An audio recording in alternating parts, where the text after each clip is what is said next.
Good morning, everyone. Thank you for joining us on this Facebook Live. I'm Kwon. Don't forget, you can always watch and listen to this live stream later through our InForum YouTube channel. You got your favorite podcast platform where you can find us. And you can also go on inforum.com/podcasts and then click for the InForum Minute as well. Again, to find this live stream or, if you want to watch or listen. Up to you. Okay, we did have several breaking news stories for you this morning. We're gonna start with a shelter in place that was in place for people in a North Fargo neighborhood. And they were in this shelter in place for several hours overnight. And that's because police were dealing with someone who had a gun inside the Wood Springs Suites in Fargo. So police were out there for about 3 hours overnight. They were called out at around 11 last night. And police say that a man was having some sort of mental health emergency. And then when officers got there is when that man went into a hotel room, locked himself in, and then started firing off his gun. So eventually, of course, the good news out of this is that these officers were able to get him out of that hotel room safely, and they brought him to a hospital. So they're not releasing any more information at this time, but of course, we do expect more information sometime throughout the day, so we'll let you know and bring you those updates once we find out. We also had a really sad breaking news update to a story out of Warren, Minnesota. So we know that a Grand Forks woman has now died. Police say that her ex-husband brutally beat her in front of her children. And we confirmed this with family members. So a public Facebook post from Gerald Nilsson. He is the grandfather of 31-year-old Krueser Odegaard. He says that she was pronounced brain dead last night.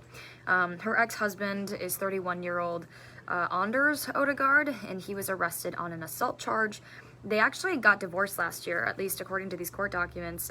This couple got divorced last year. They were scheduled to appear in court sometime next week to review their papers. Well, now, of course, Anders could be formally charged in this attack as soon as today. So we'll certainly keep you updated on that as well and let you know if he's charged today. Okay. Also today, we know that there's a road closure on 33rd Street in Fargo. That road's going to be closed between 30th and 32nd Avenue South for some private underground utility work. If you know which area we're talking about, we checked, and there are some apartment buildings right by. You will still be able to get there, so you don't have to worry about trying to find a different way in. You will still have access. This closure is expected to last about 1 week. Also today is the first day of school for many people, many students in Fargo, West Fargo, sophomores through seniors in Grand Forks as well. So elementary students in Fargo, they already started right after 8. Middle schoolers and high schoolers are going to be starting a little bit closer to 9, so they got a little more time. In West Fargo, classes already started at about 8 for all schools across the district. And of course, this year, our team was actually talking about this earlier this morning too, is that they're starting the school year off with, not as many, how do I put this, like COVID safety measures. Last year, when we were talking about first day of school, a lot of these kids were very much masked up as they were walking in through those doors. Well, things are looking a lot different this year when it comes to that. Of course, a lot of them have now lifted their COVID restrictions, like mask requirements and things like that. But Fargo, of course, is still offering its virtual academy to students. So, you can pick up your tablets and all of your devices that you need for that virtual academy at Fargo's district office from noon to 4 today if you haven't done that already. Also, there are some changes for parents of middle and high schoolers in Moorhead. So the district says that it added more bus routes. And of course, that's to kind of help these parents or families, right, take some weight off of their shoulders at least. So at a Horizon Middle School, that zone where parents are responsible for getting their kids, that is now back down to a 1-mile radius in the mornings. In the afternoons, it's still going to be up to families to get their kids from school in the 2-mile radius. Moorhead High School, there's actually now additional busing in some areas for the high school and career academy, but there are still more than 200 students within that 2-mile radius right now who are not eligible to ride the bus to school. So, the district says that, if your child's busing situation changes, they will let families know. We also know that a big change is coming for schools in Becker County this year when it comes to keeping students in class. So the rate of students who are chronically absent, which means that they missed about 10% of the year, skyrocketed during the pandemic. I mean, go figure, right? Well, those numbers actually didn't drop last year. And keep in mind, last year, things were starting to look a bit more normal, right?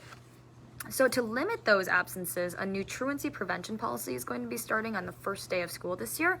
So a letter will go out to families after 3 days of these absences, and then a meeting is then going to be set up with the county.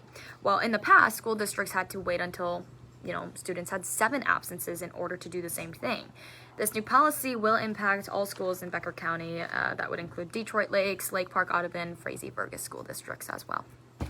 Okay, today it's the start of the Great Minnesota Get Together. This is like my favorite time of the year. It's very inviting. I like the energy in Minnesota at this time of year, but we of course know safety is a really big priority, because if you aren't familiar with the state fair, if you've never been, I guess I can't blame you. Lydia and Lisa said that they have never been there either, but there's a lot of people who go to the state fair, and this year they're expecting nearly 2 million people to attend. So that's of course why safety is a big priority.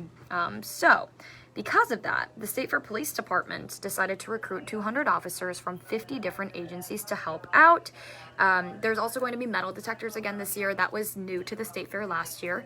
And we also know that they conducted a risk assessment, and they found that this year's event is at a low risk. So here's the information that you guys probably are all waiting for. Gates opened already. They opened at 7. Tickets, $17 for adults, $15 for kids ages 5 through 12. That also includes seniors. Kids under 4, you guys can get in free. So if you want more information on Minnesota State Fair, you can just go on mnstatefair.org, and it's going to run until Monday, September 5th. And I really hope to make it out this year. I love the state fair. All right, let's talk more national. So today, I thought this was kind of interesting.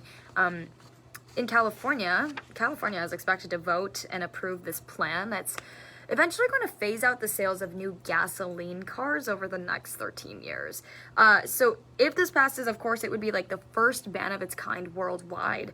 And this all comes after the state's governor, Gavin Newsom, signed this sort of executive order back in 2020, which mandated that all cars sold in that state should be zero emissions by the year 2035. So that was kind of interesting, I thought. Obviously, I've never heard of anything like that before, so if it is approved, then, California, those roads are going to look a lot different by 2035, so I wanted to let you know about that.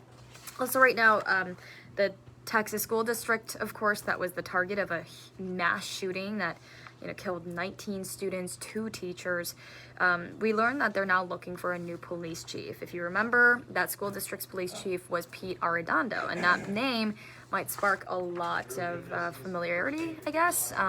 But that board decided to unanimously fire him last night, and he was highly criticized for his handling of this massacre at Robb Elementary School. If you remember, we got to look at video of him and responding officers who didn't even confront the shooter until more than an hour, until after the shooting had already started. So of course, lots of criticism coming not only from the public, but of course the victims' families as well.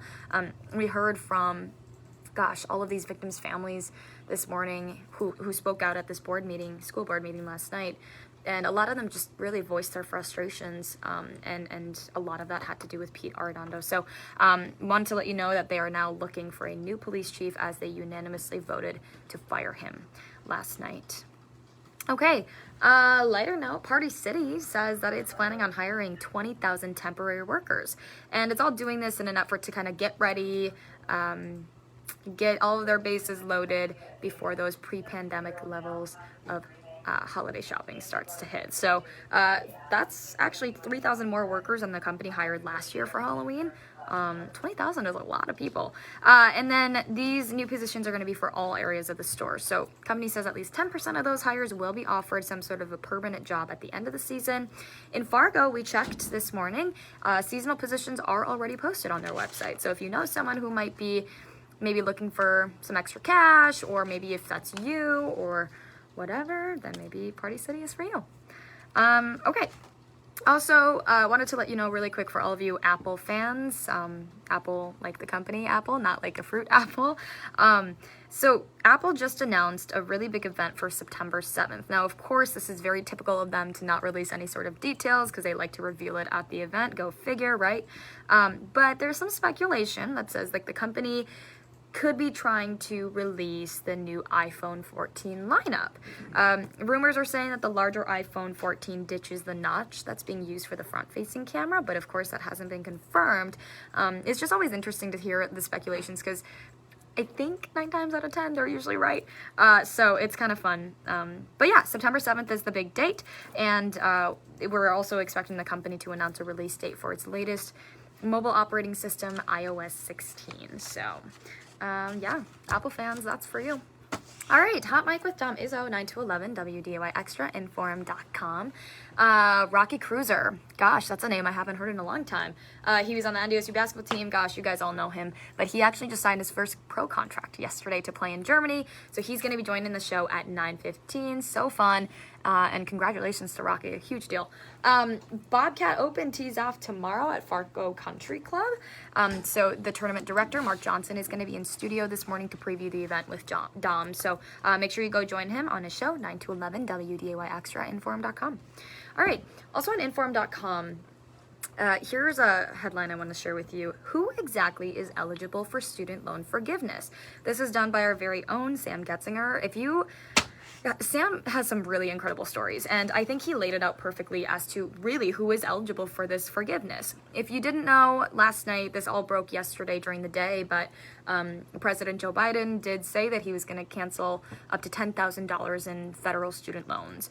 And, you know, to put it the most simple way possible, at least, you know, for now, is that really the only requirements that people are talking about is that you have to make less than $125K a year. But there's also questions, you know, with what does it mean if you already started paying? How about Pell Grants, right? There's a lot that goes into this. So Sam did a really good job laying it out. And if you'd like to check it out, his whole story is on our website right now, InForum.com. All right. That's it for your Thursday. We have news at 4, 5, 6, 9, and 10. Lots of updates to come, of course, to our breaking stories, and then news stories that you haven't even heard yet. And then we'll be back here tomorrow morning, 5 to 7. Lisa will be back, so make sure you come join us. And yeah, happy first day of school for everyone heading back. It's going to be a fun day, and it's supposed to be a beautiful day today. So I know it's a little bit chilly this morning, but you will be shedding those jackets by the end of the day. All right, everybody, have a good day. We'll see you back here tomorrow morning from 5 to 7. Bye.